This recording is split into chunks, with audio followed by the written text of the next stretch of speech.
So, do you think it's always been like this, simping? No. Uh, I would say William the Ninth, Duke of Aquitaine, was the world's first simp.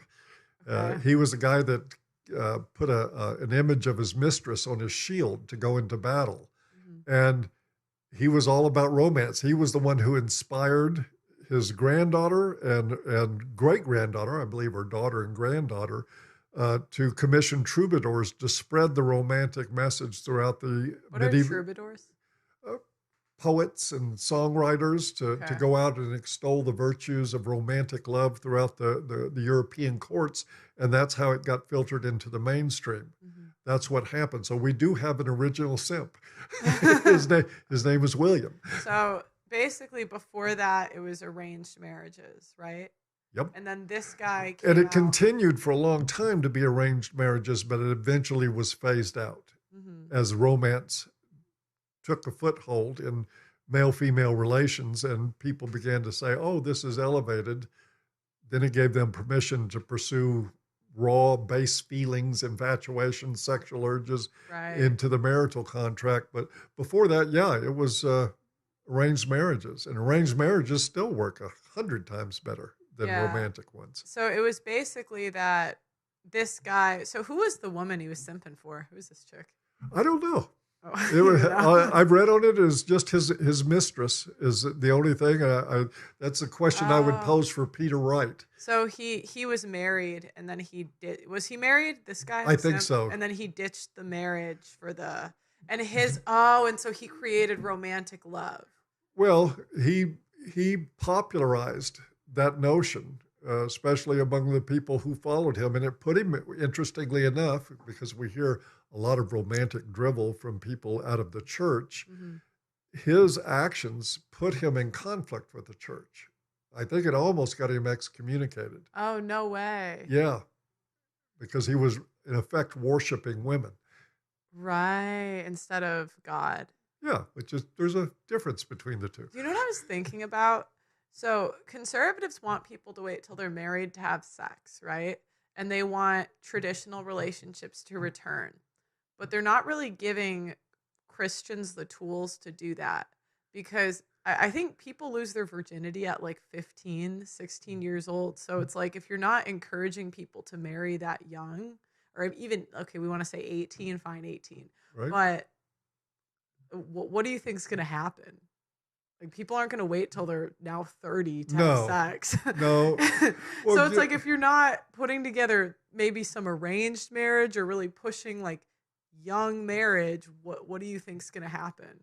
well, what what's going to happen is what's happening, which is Yeah. marriages fail, the Yeah. relationships fail. I mean, they're chasing 1950, and that toothpaste is out of the tube, and you're not going to put it back in. Yeah. That's not going to Birth happen. yeah, birth But control. instead of telling young men and teaching young men discernment, Mm. they do not teach discernment with young men. They teach them please the woman until she accepts you. Mm. They're not saying screen her. I mean, these are in churches. They That can't even definitively say don't date a porn star. They can't no, even definitively, like, come on. A porn, really? You can't. Come, like, I'm not saying, but like, she's saved. I'm like, really? That's such a low bar. Really? We can't even get the bar. Has not done porn. And then they'll say, but men watch porn. I'm like, well, the women aren't fucking them. What are they supposed to do? Like, I wish I thought of that the other day. Well, Like, if they're not, the women don't want to get married young. We have the choice to. We don't choose it. So it's like, the women don't want to sleep with them when they're young until they're like 30. I've heard that's when guys, like, dating life changes.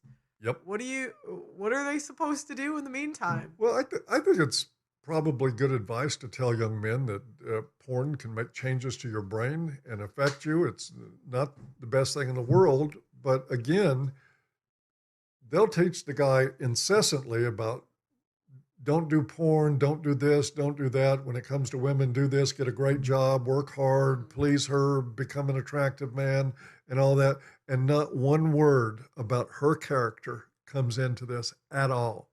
And that'll come right out of the pastor's mouth, too. You see this in Christian counseling all the time. It's absolutely insane. They are so warped by gynocentrism. Well, my point isn't that porn changes their brain. It was more that I don't think it's the same thing.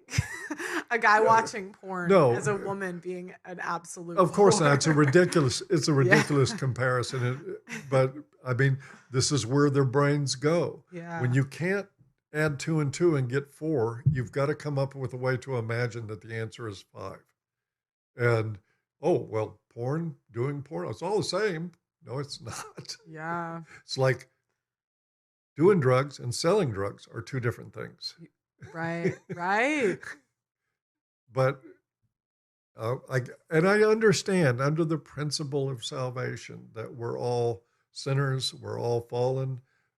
We come before God as sinners, and none of us measure up, and so we're not to condemn each other. But again, I go back to the analogy that, okay, if you're really going to take that to the extreme, then you don't have a problem with a saved pedophile watching your kids while you're out of town. You don't have a problem with a drug addict who's like been off drugs for 32 days, taking care of your home and watching your property. No, it's not a call to be stupid.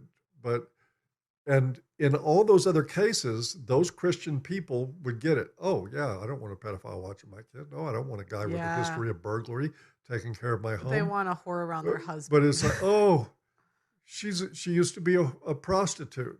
That's not the same. You know what's funny? I'll tell you a story. I met a guy who said that the DARE program, they would bring in like ex-drug addicts to talk to them. And I guess one of them used to sell drugs at this guy's high school.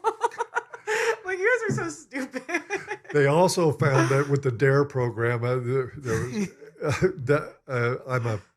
I'm going to get on that podium for a moment with the DARE program, that when you went in to try to persuade kids not to do drugs, they ended up doing more drugs. Yeah, you're like telling them what about drugs. Yeah, you got an adult in there saying, don't do this. What do you think's going to happen with an adolescent? Yeah, I know. Same with sex ed. It's like, what do you guys? Maybe the school should just let the parents do that. Yeah, you think? Yeah, but it's women teaching. But it's women teaching, and we need to change that. If I could change anything, it would be I would have 70% male teachers in primary education. Yeah, I agree.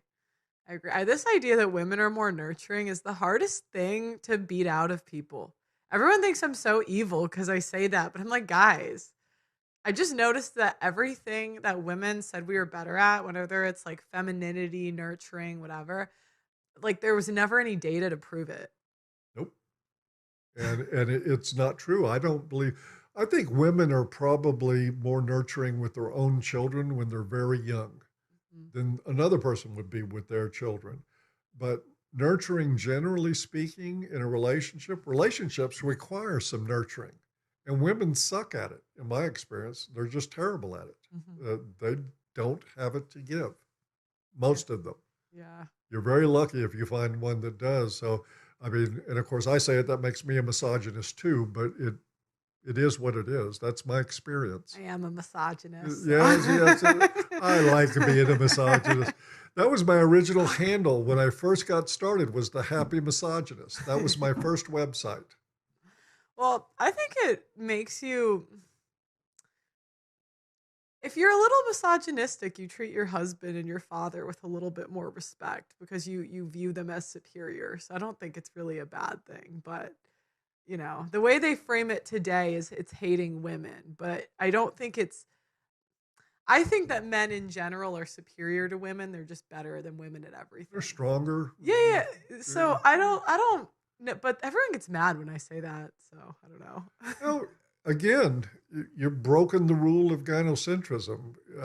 You could, now if you got online and you said women are superior, they can do anything men can do it better and do it in heels, that's presidential talk. That's how our presidents talk. Yeah. That's what we want to hear. And anybody that doesn't toe that line, bad pearl. Well, and I'm like, guys, I'm like, men have Elon Musk. We have Kim Kardashian. So I'm like, these are our billionaires. What are we doing? We have Kylie Jenner. She's selling makeup. Like, I mean, it's cool, but We're going to pretend that they're the same entrepreneurs as Bill Gates, Elon Musk, Steve Jobs. Really? This is what we have to offer? Donald Trump. Yeah. Yeah.